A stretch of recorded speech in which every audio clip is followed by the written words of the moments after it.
আমাদের এই দেশে আমরা নাকি সবাই স্বাধীন, আমাদের এই দেশে আমরা নাকি মেয়েরা সবাই সুরক্ষিত। কিন্তু যখনই এমন কিছু ঘটনা ঘটে, যে ঘটনাটা আজকে আরজিকর কলেজে ঘটেছে 2024-এ দাঁড়িয়ে, তখনই প্রশ্ন তোলা হয় সেই নির্যাতিতার দিকে, সেই ধর্ষিতার দিকে, যার প্রতি অন্যায় করা হয়েছে তার দিকে। সে কেন অত রাতে ওখানে গিয়েছিল? এত রাতে বাইরে কেন বেরিয়েছিল? এত রাতে সে ওখানে কী করছিল? যারা দোষ করেছে তাদেরকে আড়াল করার জন্য, তাদেরকে সেভ করার জন্য অনেক নিয়ম আছে আমাদের দেশে, অনেক সুরক্ষা ব্যবস্থা আছে। কিন্তু যার প্রতি অন্যায় হলো, যার প্রতি অবিচার হলো, যাকে চলে যেতে হলো অকালে, এভাবে অসময়ে ঝরে যেতে হলো, ঝরে যেতে বাধ্য করলো, তার ন্যায় পাওয়ার জন্য কোনো রকম কোনো ব্যবস্থাই নেই। ভাবুন তো, শুধু কলকাতা নয়, আমাদের পুরো দেশের মানুষের রোম রোম কেঁপে উঠছে এই খবরটা শুনে। তাহলে সেই মেয়েটির মা বাবার কেমন অবস্থা হচ্ছে? আমরা যখন টিভিতে প্রতিনিয়ত নিউজ দেখছি, একটার পর একটা নতুন করে তথ্য উঠে আসছে যেটা কিভাবে প্ল্যান করা ছিল, আমরা দেখে আঁতকে উঠছি, আমাদের চোখে জল আসতে বাধ্য। এমন কোনো মা বাবা নেই, এমন কোনো মানুষ নেই যাদের চোখ দিয়ে জল আসবে না এই খবরগুলো শুনে।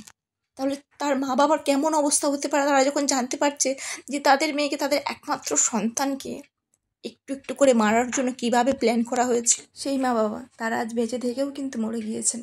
তারা যতদিন বাঁচবেন তাদের বুকের মাঝে ওই যন্ত্রণা থাকবেই, তারা কিন্তু সুস্থভাবে হয়তো আর কোনোদিনই বাঁচতে পারবে না।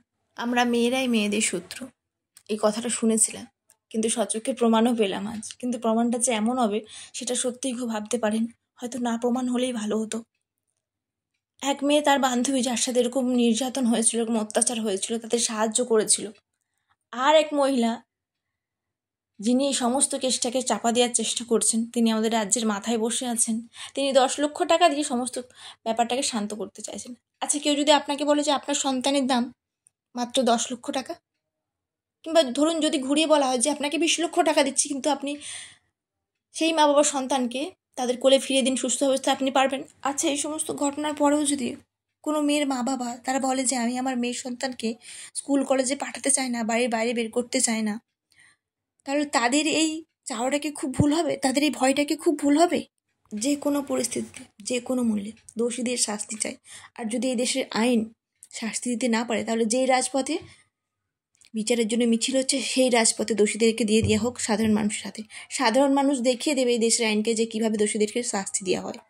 তাদের মা বাবা যেন তাদের মেয়েকে বলতে পারে, তোমার অপরাধীদেরকে আমার ছেড়ে দেইনি, তোমার অপরাধীদেরকে আমি শাস্তি দিয়েছি। তারা যেন মনের কোণে কোথাও একটু স্বস্তি পায় যে আমার মেয়ের অপরাধীকে আমি শাস্তি দিতে পেরেছি। তাদের বাকি জীবনটা যেন এইটুকু স্বস্তি নিয়ে অন্তত কাটতে পারে।